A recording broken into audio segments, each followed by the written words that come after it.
ने बहुत अच्छा बताया है। तो अंजू जी ने अच्छा बताया है, तो इससे थोड़ा सा हमारा रिवाइज हो गया कि जो पहला अध्याय था हमारा अर्जुन विषाद योग था, उसमें हमारे 47 श्लोक थे। दूसरा अध्याय था सांख्य योग, उसमें 72 श्लोक थे। तीसरा था कर्म योग, उसमें 30 श्लोक थे। और चौथा था हमारा ज्ञान विभाग योग, उसमें 42 श्लोक थे। अभी तक हमने ये किया है। तो हाँ, अब हम आगे चलते हैं। आज का जो हमारा अध्याय शुरू कर रहे हैं, ये है हमारा पांचवा अध्याय। इसका नाम है कर्म संन्यास योग। तो क्योंकि एक पूरी गीता में क्या है, पहले पहले के जो अध्याय हैं इसमें बार बार कर्मों का और सांख्य योग कर्म योग इनका ही डिफरेंस बताया है बार बार। क्यों? क्योंकि भगवान उसको ना प्रेरित कर रहे हैं कि कर्म योग कर्म योग कर्म योग कर, तू कर्म करना ही हमारा अधिकार है, कर्म करने पे अधिकार है, बताया ना बार बार। और कर्म योग के द्वारा हम बहुत आसानी से ब्रह्मत्व को प्राप्त कर सकते हैं। दूसरे जो मार्ग है वो सारे कठिन है, कर्म योग का जो मार्ग है वो बहुत आसान है। तो सारे में यही आया है। तो ये वाला जो अध्याय हम अब शुरू कर रहे हैं, ये पांचवा अध्याय है, ये आज हम शुरू करते हैं। अथ श्री परमात्मने नमः। अथ पंचदशोध्याय। तो सबसे पहले इसमें भी क्या है कि पहला श्लोक जो है वो अर्जुन ने ही क्वेश्चन किया है भगवान से, क्योंकि अभी तक भी वो यही बता रहे हैं कि ज्ञान योग बताया है कि तुम तत्वदर्शी महापुरुष के पास जाओ, उनसे ज्ञान प्राप्त करो। और दूसरी तरफ बता रहे हैं क्या कि कर्म योग करो, तुम अपना कर्म करते रहोगे तो तुम्हारा कल्याण है। तो अभी तक भी अर्जुन को क्या है कि वो कंफ्यूजन में है कि क्या कर्म योग करूं कि ज्ञान योग करूं, क्योंकि दो मार्गों पर इकट्ठा चलना बहुत मुश्किल है ना। हम किसी भी जगह पे जाते हैं तो एक मार्ग हम कोई लेंगे तो हम मंजिल तक आसानी से पहुंच जाएंगे। कोई हम जैसे पहाड़ी हम जैसे एक इसका दृष्टांत ऐसे भी हम ले सकते हैं कि कोई पहाड़ी है, हम पहाड़ी के ऊपर की चोटी पे पहुंचना चाहते हैं, तो हम कोई तो ट्रैकिंग करके भी जा सकते हैं, कठिन है पर चलो जल्दी पहुंच जाएंगे अगर उनको ट्रैकिंग आती है। कोई सीढ़ियां बनी होती है, देखिए हमने पहाड़ों पे सीढ़ियों के सहारे पहुंच जाएंगे। लेकिन कोई कहेंगे नहीं जी हमको तो सीढ़ी में भी हम थक जाएंगे, ट्रैकिंग तो है ही मुश्किल, हम तो चल चल के जाएंगे, चाहे देर से पहुंचे पहुंच तो जाएंगे ना। तो इसी तरह जो है हमारा जो जीवन भी है, इसमें हमका उद्देश्य क्या है, हमारे जीवन का क्या उद्देश्य, पर्पज ऑफ लाइफ क्या है, एक ब्रह्मत्व को प्राप्त करना। तो किसी भी मार्ग से जाएं, पहुंचना तो हमको वही है। तो अलग अलग मार्ग यहाँ पे बताए गए हैं। तो अर्जुन यहाँ पर भी उसको अभी तक भी थोड़ा कंफ्यूजन है कि मैं कौन सा मार्ग अपनाऊं। तो पहला श्लोक है वो आ रहा है। अर्जुन उवाच संन्यासं कर्मणां कृष्ण पुनर्योगं च शंससि यच्छ्रेय एतयोरेकं तन्मे ब्रूहि सुनिश्चितम्। तो अर्जुन कह रहे हैं कि हे कृष्ण, आप एक तरफ तो कर्मों का त्याग की प्रशंसा करते हैं और दूसरी ओर कर्मों को करने की प्रशंसा करते हैं। तो इसलिए इन दोनों में मेरे लिए ये आप निश्चय पूर्वक बताएं कि कौन सा मार्ग मेरे लिए कल्याणकारी है, क्योंकि दोनों मार्ग पर चलना बहुत कठिन है। तो आप मुझे एक मार्ग का निश्चित पूर्वक बताएं। तो अगले श्लोक से भगवान ने उसको बताया है कि कौन सा मार्ग वो अपनाए। श्री भगवान वाच संन्यासः कर्म योगश्च निःश्रेयः स्वकरावुभो तयस्त्वो कर्म संन्यासत् कर्म योग विशिष्यते। तो भगवान यहाँ पर कह रहे हैं कि अर्जुन के प्रश्न का उत्तर दे रहे हैं कि वास्तव में जो है सांख्य योग और कर्म योग दोनों ही जो है वो कल्याणकारी है। दोनों ही मार्ग जो है आपको मंजिल तक पहुंचाने वाले हैं। लेकिन इसमें भी जो भगवान कह रहे हैं कि इसमें भी जो है जो कर्म योग का मार्ग है वो निश्चय ही क्या है, आसान भी है और श्रेयकर भी है। क्यों? क्योंकि एक तो जो है कि जो कर्म योगी होता है वो अपने आप से संसार के सारे कर्मों को त्याग करता है, उसमें उसको कोई जोर नहीं लगाना पड़ता कि मैं ये छोड़ू मैं ये छोड़ू, अपने आप स्वतः ही वो कर्मों का त्याग करता है। और जो सांख्य योग है उसके लिए क्या है, उसके लिए भी उसको कर्म तो करने पड़ेंगे। तो जो कर्म योग है उसमें सांख्य योग की जरूरत नहीं है।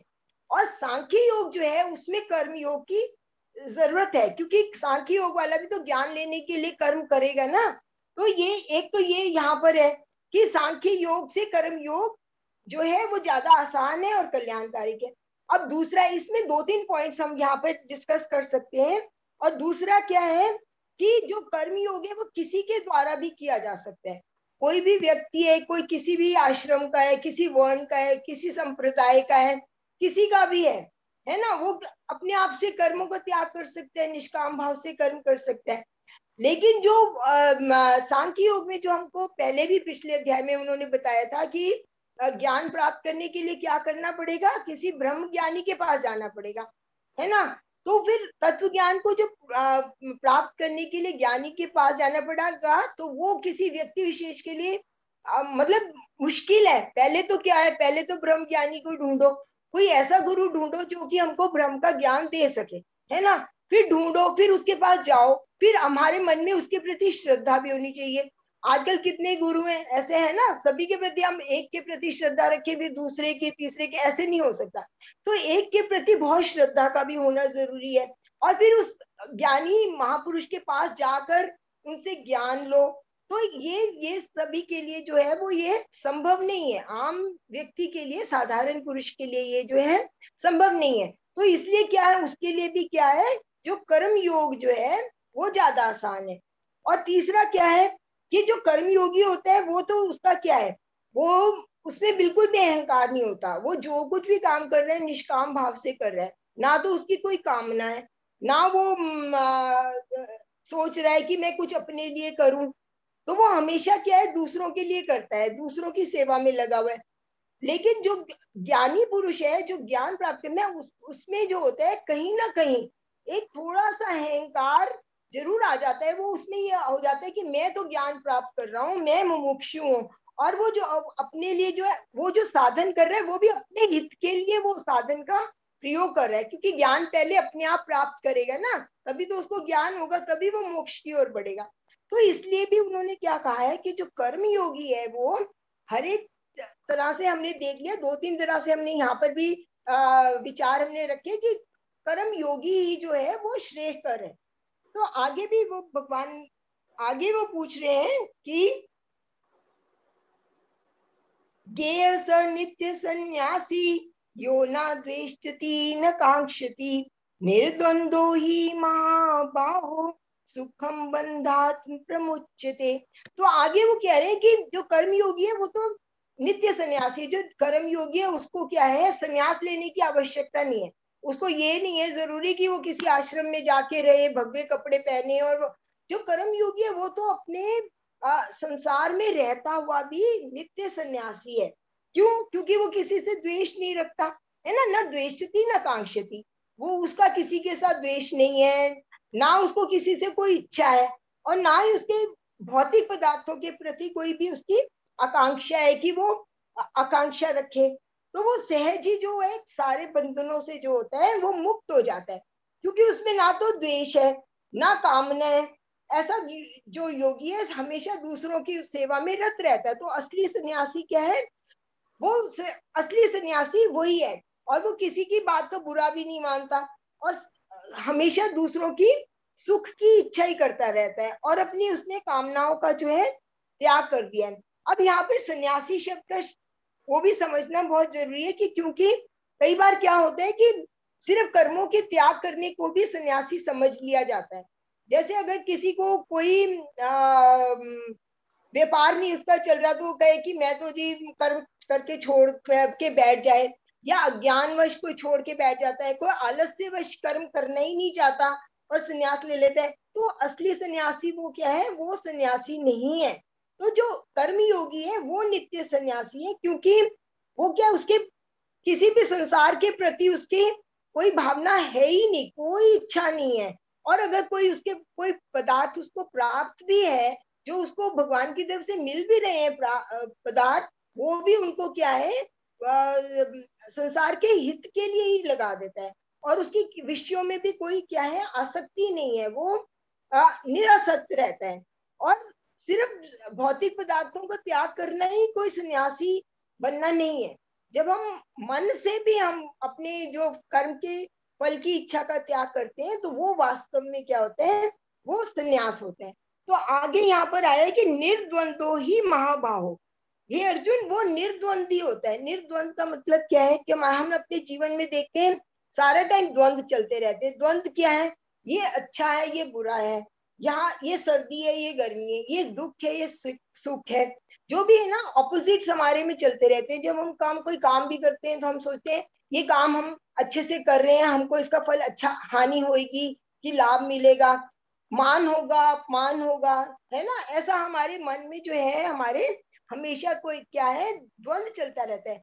लेकिन जो कर्म योगी होता है वो क्या होता है, वो द्वंद्वों से परे होता है, उसके मन में कोई द्वंद नहीं होता। वो क्या करता है, वो सिर्फ अपने कर्तव्य भाव से अपने काम करता रहता है, निर्लिप्त होकर काम करता है।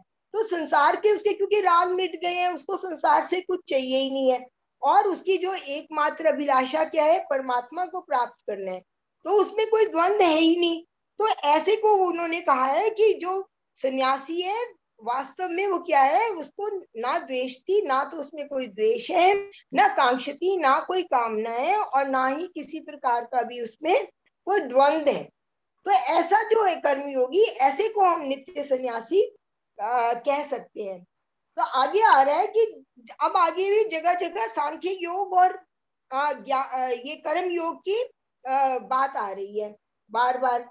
तो आगे भी उन्होंने ये बता रहे हैं कि सांख्य योगो पृथक बाला प्रवदंती न पंडिता एकम व्यप्यास्थिता सम्य उभयोर विंदते फलम। तो यहाँ पर भी वो बता रहे हैं कि कई लोग जो है जो सांख्य योग और जो कर्म योग को है जो अलग अलग मानते हैं, लेकिन वो पंडित नहीं है, वो बुद्धिमान लोग नहीं है। जो बुद्धिमान लोग हैं उनको पता है कि जो सांख्य योग है और कर्म योग है दोनों ही एक ही है, क्योंकि इनका जो फल हमको मिलने वाला है, परमात्मा की जो प्राप्ति का फल मिलने वाला है वो एक ही है। तो जो जो विद्वान लोग नहीं है, जिन्होंने सिर्फ पुस्तकीय ज्ञान प्राप्त कर लिया है, आत्मज्ञान उनको नहीं है, जो ज्ञानी है वो ये क्या सोचते हैं, वो सोचते हैं कि सांख्य योग तो अलग है और जो कर्म योग है वो दोनों अलग है और उनके परिणाम भी अलग अलग है। लेकिन ये बुद्धिमानी का काम नहीं है। जो बुद्धिमान लोग हैं वो ये मानते हैं कि दोनों का ही जो परिणाम है, जो कि उद्देश्य है, वो मोक्ष को प्राप्त करना है और भगवान में लीन होना है, दोनों का ही। तो जो दोनों में से कोई भी एक भी मार्ग पे चलेगा उसको जो है वही फल प्राप्त होता है। तो दोनों यहाँ पर ये कहा गया है कि एक मापस था, जो दोनों है मार्ग एक ही मार्ग है, मतलब एक ही उनका उद्देश्य जो है एक ही है, उनके फल में कोई विभिन्नता नहीं है। इस श्लोक का यही यही सार है यहाँ पर। तो आगे भी यही बताया गया है, यत् सांख्ये प्राप्यते स्थानं तद्योगैरपि गम्यते एकं सांख्यं च योगं च सपश्यति सपश्यति। तो आगे भी यही उन्होंने कहा है कि जो सांख्य योग है और जो कर्म कर्म योग है। अब सांख्य योग में क्या है, हमको ज्ञान जो हम कैसे प्राप्त करते हैं, हमने देखा है ना, श्रवणन मनन निध्यानासन, इस द्वारा हम ज्ञान को प्राप्त करते हैं। तो कैसे करते हैं, हम पहले सुनते हैं, श्रवण करते हैं, उपनिषदों शास्त्रों का ज्ञान हम सुनने के द्वारा प्राप्त करते हैं, और फिर क्या करते हैं, हम जो सुने हुए उस पे चिंतन करते हैं, निध्यासन, उसको फिर गहनता से उसके ऊपर और मनन करते हैं, उसका क्या है ध्यान करते हैं उस पे, तो तब उसकी प्राप्ति होती है। और जो कर्म, ये तो हो गया सांख्य योग, जो कर्म ज्ञान योग के द्वारा प्राप्त करेंगे, उसमें क्या क्या आएगा, श्रवणन मनन निध्यासन, ये सारा कुछ उसको करना पड़ेगा, तब उसको ज्ञान की प्राप्ति होगी। और जो कर्म योगी होता है वो क्या होता है, जो निष्काम भाव से, केवल उसको क्या करना है, कर्मों का वो निष्काम भाव से कर्म करने से ही वो सब कर्मों के बंधनों से क्या है, वो छूट जाता है, क्योंकि वो अपने जो भी कर्म करते हैं निष्काम भाव से करता है और फिर भगवान को ही समर्पित कर देता है ना। और अपने शरीर को भी जो है वो उसमें ही लगा देता है, संसार की भलाई के लिए ही लगा देता है। तो इसमें उन्होंने यही कहा है कि जो सांख्य योग और दोनों की जो फल की प्राप्ति है वो एक ही है। तो वास्तव में क्या है, पश्यति सपश्यति, जो ऐसा देखता है, जो ऐसा मानता है कि सांख्य योग और कर्म योग दोनों एक है, वास्तव में वही देखना, उसका देखना ही सार्थक है कि चाहे हम किसी भी मार्ग में चले, हमको जो फल मिलेगा वही मिलेगा। तो सांख्य योग और कर्म योग में कुछ भी अंतर नहीं, अंतर है लेकिन जो फल की प्राप्ति में कुछ भी अंतर नहीं है। तो आगे के अब श्लोक में उन्होंने बताया है, संन्यासस्तु महाबाहो दुःखमाप्तुम योगता योग युक्तो मुनिर्ब्रह्म न चिरेनाधिगच्छति। तो आगे भी कर्म योगी के बारे में उन्होंने बता रहे हैं कि हे महाबाहो, यानी हे अर्जुन, जो संन्यास ग्रहण करना, यानी कि मन इंद्रियों को शरीर द्वारा होने वाले उनके जो भी कर्म है उस पे कर्तापन का त्याग कर देना, ये बहुत कठिन है ना। क्योंकि कर्म कर्तापन क्या, हम क्या करते हैं, इंद्रियों द्वारा जो भी हमारे काम करते हैं उसको हम अपना ही मान लेते हैं। तो कर्म योगी को यहाँ पर क्या कहा गया है, कर्म योगी को यहाँ पर मुनि कहा गया है। और जहां पर भी ये इस वाले अध्याय में योग युक्त शब्द आ रहा है ना, देखिए सारे कई श्लोकों में योग युक्त शब्द आ रहा है। तो योग युक्त जहां पर शब्द आ रहा है तो उसका यहाँ पर अर्थ कर्म योगी के बारे में ही भगवान ने लिया है कि जो कर्म योगी है वो मुनि के समान है। अब मुनि कौन होता है, मुनि वो होता है जो दूसरों की हित में मनन करता है, हमेशा दूसरों के बारे में सोचता है, दूसरों को ज्ञान कैसे दे, दूसरे के भलाई कैसे हो, संसार में सबकी भलाई हो, सब ऊपर कैसे उठे। तो ये सब जो कुछ सोचता है उसको हम क्या कहते हैं, मुनि ब्रह्मा, मुनि उसको कहा गया है। तो जो कर्म योगी होता है वो क्या होता है, जो योग युक्त है वो भी क्या है, एक मुनि के समान है ना। और जो कर्म योगी होता है वो छोटी से छोटी भी कोई काम करेगा तो हमेशा करते समय वो बहुत सजग रहता है, हमेशा अवेयरनेस रहती है उसको कि मैं ये जो काम कर रहा हूँ ये निष्काम भाव से हो रहा है, कहीं इसमें मेरी कोई अपनी सोच तो नहीं मिली हुई, कोई मैं अपने लिए तो नहीं सिर्फ कर रहा, कोई सिर्फ मैं अपना ही फायदा तो नहीं देख रहा। तो जो भी मैं काम करूं वो निष्काम भाव से करूं, ये वो हमेशा सजग रहता है। तो सकाम भाव आते ही, अगर कोई सकाम भाव उसके आता भी हृदय में तो वो उसको क्या है, वो मिटा देता है। तो और और वैसे भी वो उसको क्या है, उसको तो कोई इच्छा है ही नहीं ना, संसार के किसी पदार्थ की कोई इच्छा नहीं है, किसी से द्वेष नहीं है। तो वो जो भी उसके काम होते हैं वो वास्तव में किस तरह के हो जाते हैं, वो निष्काम भाव के ही हो जाते हैं। तो इस कारण उसको जो परमात्मा की अनुभूति होती है वो बहुत सुगमता से हो जाती है। तो इसलिए भी यहाँ पर क्या हुआ कि जो कर्म योग है वो हमारा क्या है, ज्ञान योग से श्रेष्ठ है। तो ये यहाँ पर बताया गया है। तो आगे भी उन्होंने जो कर्म योगी है उनके लक्षणों का वर्णन किया कि कर्म योगी में ऐसे कौन से गुण होने चाहिए जिससे हमको पता चलेगा कि ये कर्म योगी है।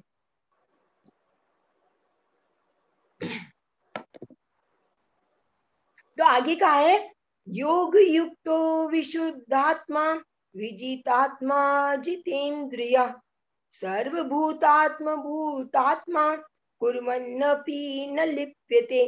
तो यहाँ पर फिर वो कह रहे हैं योग युक्त, योग युक्त यानी जो कर्म योगी है उसमें कौन से गुण होने चाहिए, ये उन्होंने भगवान ने यहाँ पे उसके गुणों का वर्णन कर रहे हैं। तो योग युक्त है जो विशुद्ध आत्मा, उसकी जो आत्मा है हमेशा वो क्या है, अंतःकरण जो उसका है वो विशुद्ध होता है, शुद्ध होता है। क्योंकि उसका अपने अंतःकरण अपने आप ही शुद्ध होएगा, क्यों, क्योंकि उसको संसारिक पदार्थों का तो कोई महत्व उसके लिए है ही नहीं, बुराइयां उससे छू नहीं गई हैं। तो उसका जो भी काम कर रहा है निष्काम भाव से कर रहा है। तो उसका अंतःकरण अपने लिए, क्योंकि सबके प्रति वो सबका भला सोच रहा है, तो उसका अपना अंतःकरण जो है आत्मा जो उसके हम शुद्धि हो गई है ना। और दूसरा आया विजितात्मा, जिसने कि जिसको कि अपने शरीर के सुख आराम का और का कोई उसको चिंता नहीं है कि मैं ज्यादा काम इस तरह सेवा में ज्यादा लगूंगा तो मेरे शरीर का क्या होगा, वो अपने सुख के बारे में नहीं सोचता। वो हमेशा क्या है, काम में रत रहता है, उसको आलस से प्रमाद ये नहीं है। और वो हमेशा निष्काम भाव से सर्वभूत हिते रहता, वो दूसरों के बारे में, दूसरों की चिंता करता रहता है, दूसरों को कैसे मैं उद्धार करूं ये वो सोचता रहता है। तो ये भी जितात्मा है। और जितेंद्रिय, जितेंद्रिय तो हम सब जानते हैं कि जिसने कि अपनी इंद्रियों को अपने विषय वश में कर लिया है। क्योंकि जो इंद्रियां उनके द्वारा ही राग द्वेष हम सब जो है उनसे ही होता है ना। हमने पहले भी ये पहले के अध्यायों में भी पढ़ा है कि सबकी जो भी आसक्ति या जो भी जितने भी दुर्गुण है, लोभ मोह अहंकार, ये सब क्या है, हमको इंद्रियों के द्वारा ही हमको आते। अगर हमारी इंद्रियां वश में है तो मन वश में हो जाता है ना, और फिर हम अच्छी अच्छी राह पर ही चलते हैं। तो जितेंद्रिय यहाँ पर कहा गया है। तो जो कर्म योगी है उसमें क्या है, विशुद्ध आत्मा है, विजित आत्मा है और जितेंद्रिय है। और आगे उन्होंने बताया है सर्वभूतात्मा भूतात्मा, यानी कि जो अपनी आत्मा में सब प्राणियों में, सब प्राणियों को अपने समान समझता है, सब उनसे एकत्व की भावना रखता है। वो ऐसा मानता है कि जैसी मेरी आत्मा है ऐसी आत्मा सब में है, सब प्राणियों में क्या है, सब प्राणी और मैं एक ही आत्मा, हम सब में, हम उसी ब्रह्म का वास है, हम सब में एक ही आत्मा है। तो किसी को भी वो कष्ट नहीं देता और बिल्कुल भी अभिमान नहीं करता, कोई कामना नहीं रखता। तो ये सारे जो गुण आते, सर्वभूत आत्मा, सर्वभूतात्मा भूतात्मा, जो अपनी आत्मा में, आत्मा के द्वारा दूसरी आत्माओं को देखता है, यानी सब में ही परमात्मा को देखता है, सबको ये समझता है कि सब मेरे समान है। तो वो किसी का मानव, किसी की अपमान कर ही नहीं सकता, किसी को दुख कष्ट पहुंचा ही नहीं सकता, क्योंकि वो यही सोचता है कि ये तो मेरे समान ही है ना।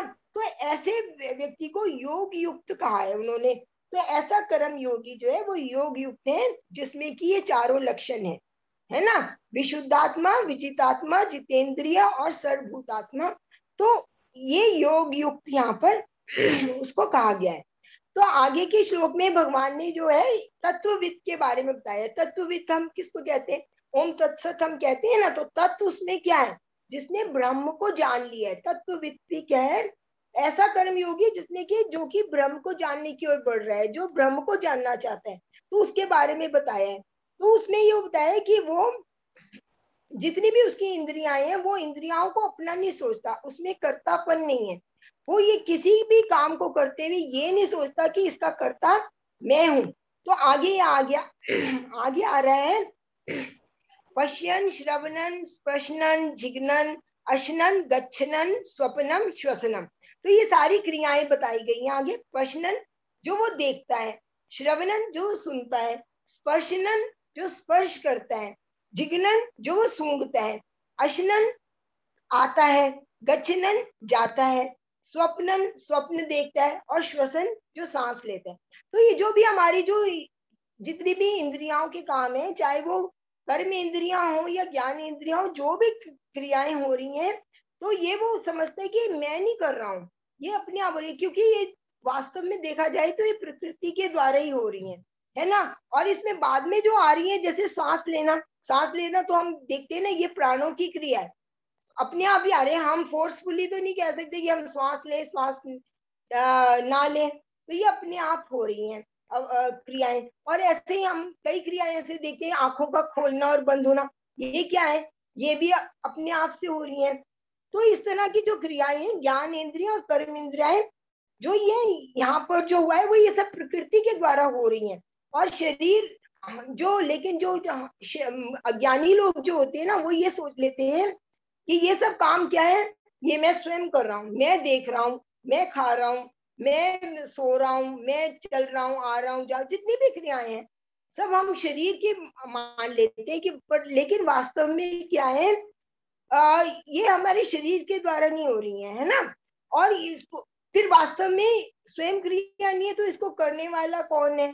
तो जो जिसको ये ज्ञान हो गया है कि इसको करने वाला मैं नहीं हूँ, वही क्या है, वही तत्वविद है, जो ये सोचता है और कहता है मैं नहीं देख रहा, ये मैं नेत्रों के द्वारा देख रहा हूँ, मेरे नेत्र देख रहे हैं ना, मैं नहीं सुन रहा, मैं कानों के द्वारा सुन रहा हूँ, मैं नहीं सूंघ रहा, है ना। तो ये जो वो, जब ये हमारे में धारणा आ जाती है कि करने वाले हम कोई नहीं है, मैं किसी भी कार्य का करता मैं नहीं हूं, तो ऐसा जो होता है। और आगे इस भी आया, इंद्रियानी इंद्रियार्थेशु, जो इंद्रियों की क्रियाएं हैं वो इंद्रियों के द्वारा हो रही हैं, मैं करने वाला नहीं हूं। तो जब इस तरह की भावना हमारे में आ जाती है, तो ऐसा जो व्यक्ति है वो तत्वविद है, और वो वास्तव में क्या है, कर्म योगी है, वही वास्तव में नित्य सन्यासी है। तो इस तरह हम आगे के उसमें आए हैं, ये आखिरी श्लोक आ गया इसमें, 10वां श्लोक आज हम लेंगे। ब्रह्मणायादाय कर्माणि संगम त्यक्त्वा करोति यः लिप्यते न स पापेन पद्म पत्र विभाम्बसा। तो आगे अब बात आई है कि ये जो शरीर, इंद्रियां, मन, बुद्धि, प्राण आदि जो है ये ब्रह्म के ही हैं, अपने तो है नहीं, है ना। तो इनके द्वारा क्रियाएं होने वाली जो क्रियाएं हम कर रहे हैं वो भी ब्रह्म के द्वारा ही हो रही हैं और ब्रह्म के लिए ही हो रही हैं। तो हम तो क्या है, हम केवल क्या है, निमित्त मात्र है। जितने भी कार्य हो रहे हैं वो ब्रह्म के लिए ही हो रहे हैं और ब्रह्म के द्वारा ही हो रहे हैं, हमारे करने से नहीं हो रहे हैं। और हम आसक्ति हमारी, क्योंकि हमारी जो है संसार में आसक्ति रहती है। तो यहाँ पर आगे उन्होंने एक एग्जाम्पल दिया है कि हमको संसार में किस तरह रहना है, कि जिस तरह कमल का पत्ता, जिस तरह कमल रहता है, कीचड़ में रहता है, जल में रहता है, कमल का पत्ता होता है, उसी में उत्पन्न होता है, जल में रहता है, लेकिन जल से निर्लिप्त रहता है। आपने कभी देखा भी होगा कमल के पत्ते पर अगर कोई बूंद भी डाली जाए तो उसमें लगती नहीं है, बिल्कुल हल्का सा वो हिलेगा तो बूंद भी गिर जाती है, तो वो निर्लिप्त है। तो इसी तरह जो योगी है, जो कर्म योगी है, वो बिल्कुल संसार से जो है निर्लिप्त है, रहता वो संसार में ही है लेकिन वो निर्लिप्त है। और इसीलिए उसको क्या है, उसको कोई भी जो कर्म के बंधन है वो लगते ही नहीं है। और कर्म के बंधन ही लगेंगे तो क्या होगा, उसको आत्मज्ञान हो जाएगा, जल्दी आत्मज्ञान हो जाएगा, ब्रह्मानुभूति जल्दी हो जाएगी। तो यहाँ पर सारे इस श्लोक का सार क्या है कि हमको भी क्या है, कर्म योगी बनना है। हमको ऐसा नहीं है कि संसार से हम छोड़ के बैठ जाए, संन्यास ले लें या कुछ है, लेकिन हमको संसार में रहते हुए भी कर्म योगी बनना है, क्योंकि कर्म योगी जो है वही असली सन्यासी भी है। और उस वही एक मार्ग ऐसा है जिसके द्वारा हम ब्रह्म की अनुभूति आसानी से कर सकते हैं, बिना कुछ छोड़े हुए, बिना कुछ अलग बहुत ज्यादा एफर्ट लगा के हम जल्दी से उसका वो कर सकते हैं। जितना हम ध्यान में जाते हैं, जितना हम ध्यान में डूबते हैं, हम यही कहते हैं ना, जितना हम ज्यादा ध्यान करेंगे हमको ब्रह्मानुभूति उतनी ज्यादा होगी।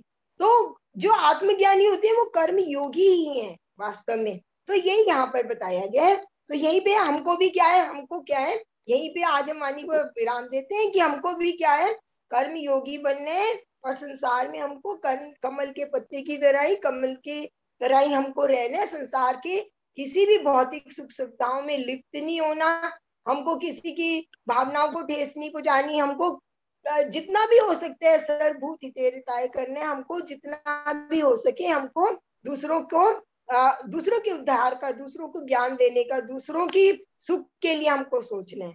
तो यही आज का सार है। फिर अगले सप्ताह हम 11th वाले श्लोक से लेंगे। धन्यवाद। Thank you. थैंक यू दीदी, बहुत अच्छे से समझाया आपने, वास्तव में बड़ा इजी सा कर देती हैं। अंजू जी आप कुछ कह रहे हैं, आप अनम्यूट कर लें अपने आप को।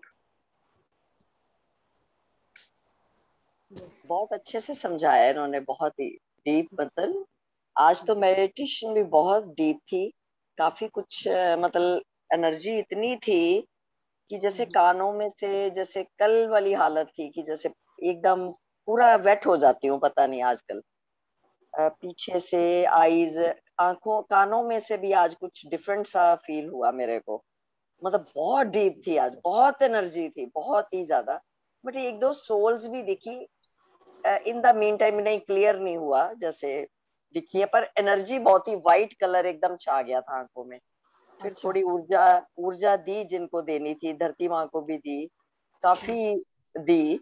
फिर धीरे धीरे थोड़ा रिलैक्स, मेरे को जैसे ठंडी सी हवा लगनी शुरू हुई अपने आप को। बट ये 2 दिन से देख रही हूँ क्यों ऐसा हो रहा है, पूरा वेट हो जाती हूँ। जब आपने मतलब बाटी तो देखी, उस पर हीटिंग कम हो गई हाँ, है ना। उस पे इतना वो नहीं गया, जैसे मैंने फोकस करा उस पे, बट क्लियर नहीं हुआ, जैसे क्लियर क्लियर नहीं मेरे को पता वो चला जो कि व्हाइट क्या। लाइट देखी आपने। वाइट एनर्जी तो आज बहुत ही एकदम लास्ट में तो आंखें के आगे पूरा वाइट, मतलब कोई चीजें ही नहीं दिख रही थी, पूरा वाइट था आज तो, पूरा वाइट। बहुत अच्छी बात है। अच्छा, जो रिलीज हो गया उसके बाद आपको ठंडा ठंडी हवा भी लगी थोड़ी, कह रहे थोड़ी ठंडी हवा फिर फील हुई, फिर धीरे से ठीक हुआ। मैं क्या, मन भी बैठा है पर उसको नहीं, मेरे को क्यों ऐसा हो रहा है। हैं। फिर आप बहुत कानों कानों में से भी कुछ आज जैसे कुछ जैसे चीज निकल रही है बाहर, ऐसे हो रहा था आज। तो कोई बॉडी में प्रोसेस चल रहा है फिर आपके भी। हाँ, बहुत मतलब कानों से भी काफी हो रहा। और इंदु जी ने तो कमाल ही कर दिया आज, बहुत सरल कर दिया उस टॉपिक को, बहुत सच ही में सरल टॉपिक कर दिया सच में। बहुत अच्छे से अच्छा। आ जाती है। ये सारे, ये पहले पहले के अध्यायों में ना सारे में ये ज्ञान योग, कर्मयोग, ये सब आपस में इंटरलिंक्ड ही हैं। तो यही बार बार बातें आ रही, उसी को भगवान ने भी बार बार रिपीट करके, कैसे हम भी तो किसी बच्चे को कोई बात समझ नहीं आती, हम कितनी बार उसको रिपीट करके बताते हैं, ऐसे नहीं, ऐसे ऐसे नहीं। तो उसी तरह श्री कृष्ण ने भी अर्जुन को बताया बार बार कि तू कर्म योग में कर रहे। तो असल में वास्तव में क्या है, वो अर्जुन के निमित्त हमको ही बता रहे हैं कि हमको ही जो है कर्म योग में ही हमको ध्यान रखना है कि कर्म करते हुए हमको ऐसे है कि हम सन्यासी ही हैं। अगर हम बिल्कुल कर्मों में लिप्त नहीं है तो हम लिप्त नहीं, सन्यासी हैं, निर्लिप्त संसार में भाव। रह के भी बिल्कुल बिल्कुल। यही बताया है। बहुत बढ़िया, बहुत उदाहरण भी बढ़िया। बड़ा सुंदर है, कमल के पत्ते पर जो ओस गिरती है, उसका भी उदाहरण कितना सुंदर है, मेरे को छू जाता है ये। हाँ जी बहुत। बिल्कुल। कहीं भी सुनती तो बस मेरे आंखों के आगे वो घूमने लग जाता, और लगता है खूब सारी ओस की बूंदें पड़ी हुई हैं, और कितने आराम से गिर जाती हैं वो। मतलब जब छूटने का वक्त है तो आराम से छूट जाते हैं। हाँ जी बिल्कुल, लिप्त हमें नहीं होना ना हमको, हमको बिल्कुल उसमें बिल्कुल बंधना वो। नहीं उसमें। हाँ ऐसे जी। अपने संसारिक बंधनों में भी बंधना नहीं है, बस हाँ कर्म जी करो, जब समय आएगा तो आराम से चले जाएंगे। बिल्कुल। कोई कष्ट नहीं होगा फिर, तन को नहीं, मन को नहीं। बहुत सुंदर। बिल्कुल बिल्कुल। कोई और थैंक अपना यू। एक्सपीरियंस शेयर करना चाहेगा? Thank you Anju ji. Thank you best, thank you all. ठीक है, यस, कोई अपना एक्सपीरियंस शेयर करना चाहते हैं? अभी भी लगता है कुछ लोग ध्यान में बैठे हैं, लगता है। प्रज्ञा जी, मुझे नमस्ते सभी लोगों को। मुझे थोड़ा सा पूछना है कि आप रात में भी ध्यान कराते हैं? नहीं, रात में तो हम लोग की मीटिंग चल रही होती है ना, 8:30 बजे से हो जाती है मीटिंग, तो फिर वहाँ पर मीटिंग के बाद मेडिटेशन ही चलता है, तो उसमें करा अच्छा चल रहा होता है मतलब। अच्छा अच्छा अच्छा। लेकिन जैसे मैं आपका ना जैसे यूट्यूब में मैं देखती हूँ, तो उसमें जो है ये उसको करने से मुझे नींद आ जाती है, अच्छे से मैं सो जाती हूँ। आप वाला करने से मेडिटेशन जो यूट्यूब पे आपने डाला है, जी बाकी जी। और लोग का करती हूँ तो मुझे नहीं, और मतलब वो हो जाती हूँ, मतलब और जागृत हो जाती हूँ, नींद गायब हो जाती है मेरी। तो अच्छा, मैं सोच रही थी कि जैसे आपका कोई मतलब और भी वीडियो नए नए मिले तो मुझे अब वैसे ध्यान आज, करूँ।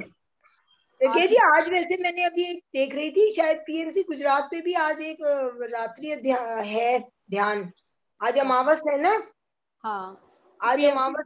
हिंदी में भी आते हैं, और सब जगह चल रहे हैं। वैसे तो गुजरात में भी होगा रात्रि ध्यान। हाँ जी हाँ जी, आज रात्रि ध्यान है। हाँ, और आत्म जागृति ग्रुप का यूट्यूब में भी वीडियोस पड़े हुए बहुत सारे मेडिटेशन की, वहां से निकाल के कोई नए नए करते रहिए। हाँ जी। नहीं, आप वाला जो सुनती हूँ मतलब करती हूँ ना बैठ के, तो मुझे अलग सा फील होता है आपकी आवाज सुन के, या पता नहीं कैसे मुझे अलग सा फील होता है। मैं बहुत दिनों से एक पूछना चाह रही थी कि और भी आ रहे हैं क्या आपके, तो मैं फिर उसमें मतलब वो देखूँ, वही एक बार बार मैं कर रही हूँ। वो चलिए, दीदी बहुत रात्रि सारे। ध्यान का बोल रहे हैं ये रात्रि आपका ध्यान जो। वाला, हाँ रात्रि ध्यान वो वाला बोल रही हूँ मैं। उस दिन हाँ इन्होंने बहुत अच्छा कराया था, मैंने भी सुना था। राइट हाँ, राइट। पीएमसी बहुत वाला। बहुत अच्छा, मतलब वो जी इतनी जी अच्छी, जी जी। हाँ इतना अच्छा फील होता है ना उसके बाद, रात में ध्यान करने के बाद प्रगति जी वाला, कि मतलब फिर कुछ होश नहीं रहता। अच्छा, एनर्जीज आ हाँ जाती हाँ ज्यादा। हाँ हाँ, हाँ। और अदर मैंने बहुत लोगों के किए, लेकिन मुझे जैसे और नींद मेरी भाग गई। तो हमारे आत्म जागृति ग्रुप में रेखा ना, जी, जैसे रेखा जी अगर ये है तो प्लीज आप हमको भी सेंड कीजिए जिस वीडियो के बारे में आप बात कर रही हैं। हाँ, तो ये ना प्रज्ञा जी का ही यूट्यूब में है।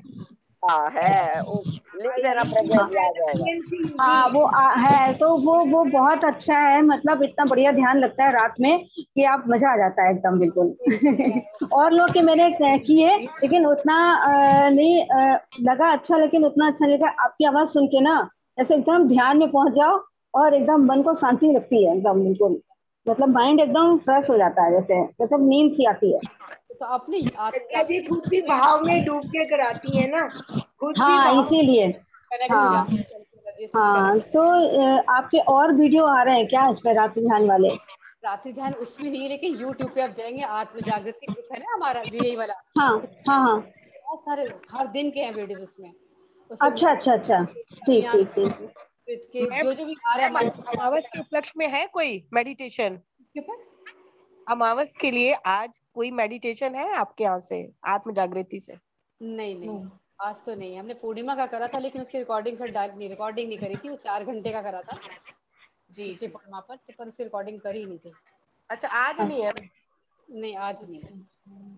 आज मॉर्निंग में होता है आपके? मॉर्निंग में नहीं, क्योंकि मॉर्निंग में भी हमारा सुबह वहाँ पर इनर जर्नी का चलता है, तो वहीं रहना पड़ता है, वहीं पे ध्यान करती हूँ। ये 45 डेज का तो चलेगा, अभी करीब 40 डेज और रह गए वहाँ ठीक से है।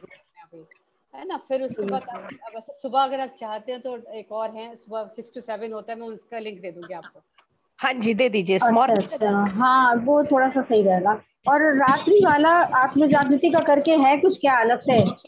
आत्म जागृति मेडिटेशन निकालेंगे तो निकल आएगा। आत्म जागृति अच्छा कुछ अच्छा, ठीक ठीक ठीक ठीक आत्मा ठीक। जागृति नहीं है, आत्मा हाँ, जागृति आत्म जागृति के नाम से है। अभी अच्छा आज अच्छा अच्छा। जब ग्रुप में आज आएगा ना, तब उसी का जब ओपन करोगे तो हाँ वही हाँ, उस वाले वीडियो का हटाओगे, खाली मेडिटेशन वाले ग्रुप में जाके ढूंढोगे ना, तो निकल जाएंगे मैं सारे। ग्रुप पे भेज अच्छा रही हूँ प्लेलिस्ट, पूरा प्लेलिस्ट का लिंक ग्रुप पे भेज रही हूँ, तो उसमें बहुत सारे आ जाएंगे। ठीक है, अच्छा अच्छा। Thank you. उसमें समिया जी का भी, रश्मि का और भी। हाँ, मतलब ये बच्चों का भी अच्छा लगता है, सम्या जी का और रश्मि जी का। आज तो बहुत मतलब इतना बढ़िया मेडिटेशन हुआ, मैं तो आंख ही नहीं खुल रही थी आज बहुत लग रहा डीप था। था।